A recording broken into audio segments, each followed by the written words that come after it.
ஜனநாயகம், பேச்சுரிமை, மாறுபட்ட கருத்துகள் போன்றவை மீது அரசாங்கம் உறுதியான நிலைப்பாட்டை கொண்டுள்ளது என்றும், அமைதி பேரணி சட்டத்தில் திருத்தங்கள் செய்வதற்கு அது முன்வந்திருப்பதிலிருந்து இதனை தெரிந்து கொள்ளலாம் என்றும் பிரதமர் டதஸ்ரீ அன்வார் இப்ராஹிம் நேற்று சுட்டிக்காட்டினார்.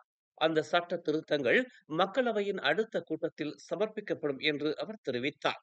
அமைதி பேரணிகளை இடைஞ்சல் இல்லாமல் சீராக நடத்துவதற்கு இந்த உத்தேச சட்ட திருத்தங்கள் வழிகோலும் என்று அவர் குறிப்பிட்டார். குறிப்பாக பொது பேரணிகள் நடத்துவதற்கு வளாக உரிமையாளர்களிடமிருந்து ஒப்புதல் பெற வேண்டும் எனும் இப்போதைய நிபந்தனை அகற்றப்படவிருப்பதாக தமது முகநூல் பதிவில் அன்வார் குறிப்பிட்டுள்ளார்.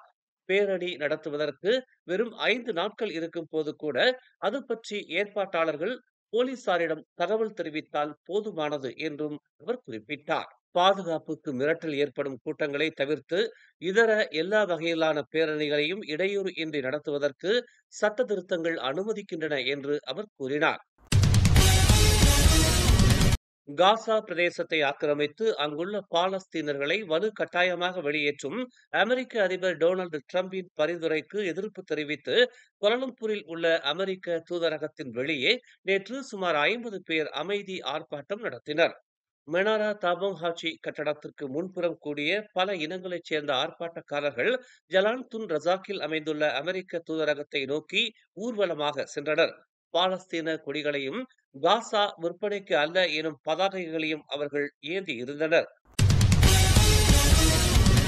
முஸ்லிம் அல்லாதாரின் சமய விவகாரங்களை கவனிப்பதற்காக தனியாக ஒரு அமைச்சர் பதவியை உருவாக்க வேண்டும் என்று டிஏபி கட்சியின் நாடாளுமன்ற உறுப்பினர் சவ் யூ ஹுய் முன்வைத்திருந்த பரிந்துரையை அமைச்சரவை நிராகரித்துள்ளது என்று பிரதமர் டதஸ்ரீ அன்வார் இப்ராஹிம் நேற்று தெரிவித்தார். இந்த பரிந்துரை ரவூப் நாடாளுமன்ற உறுப்பினரான அவரின் தனிப்பட்ட கருத்து என்று அன்வார் சுட்டிக்காட்டினார். இந்த பரிந்துரைக்கு அரசாங்கத்தைச் சேர்ந்த எவரும் ஆதரவு தெரிவிக்கவில்லை என்றும், அமைச்சரவையில் கூட எவரும் இதனை ஆதரிக்கவில்லை என்றும் சுபாங் ஜெயாவில் நேற்று தொழுகைக்கு பிறகு செய்தியாளர்கள் மத்தியில் அன்வார் இதனை தெரிவித்தார்.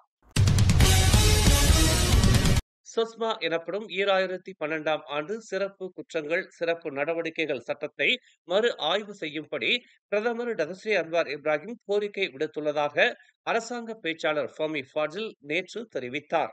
அச்சட்டத்தை மேலும் செம்மைப்படுத்துவதற்கு ஏதுவாக அதன் பல்வேறு அம்சங்கள் நுண்ணாய்வு செய்யப்படும் என்று தொடர்புத்துறை அமைச்சருமான அவர் குறிப்பிட்டார். இந்த மறு ஆய்வு தொடர்பான மேல் விவரங்களை உள்துறை அமைச்சர் சைஃபுடின் நசித்தியோன் இஸ்மாயில் மக்களவையில் விரைவில் அறிவிப்பார் என்றும் அவர் கூறினார். கெடாவில் உள்ள ஒரு கிடங்கில் 900 லிட்டருக்கும் மேலான மானிய விலை டீசலை பிறக்கியதாக நம்பப்படும் 30 வயது தாய்லாந்து ஆடவரும் 60 வயது உள்ளூர்வாசியும் கைது செய்யப்பட்டுள்ளனர்.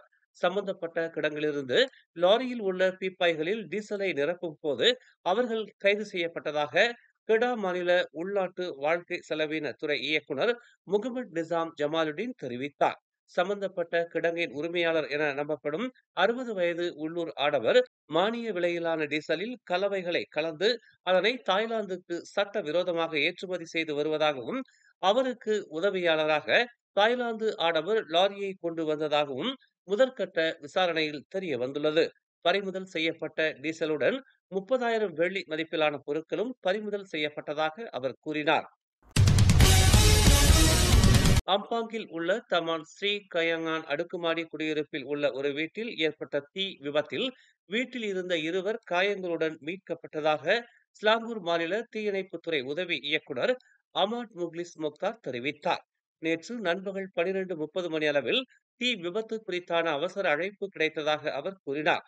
அடுக்குமாடி குடியிருப்பின் முதல் மாடியில் உள்ள வீட்டில் தீ பரவியதாகவும், வீட்டில் இருந்த 2வரையும் தீ அணைப்பு வீரர்கள் உடனடியாக மீட்டு தீயை கட்டுப்படுத்தியதாகவும் அவர் கூறினார். வீடு 80 விழுக்காடு தீயில் எரிந்த நிலையில் பாதிக்கப்பட்ட 2வரும் மருத்துவமனையில் சிகிச்சை பெற்று வருவதாக அமாட் முக்லிஸ் முக்தார் தெரிவித்தார்.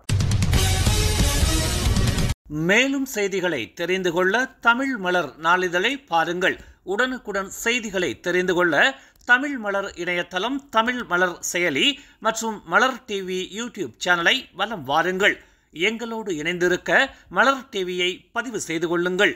உறவுகள் மகிழ்ந்திட விருப்பம் மற்றும் பகிர்வு சேவையை சொடுக்கிடுங்கள்.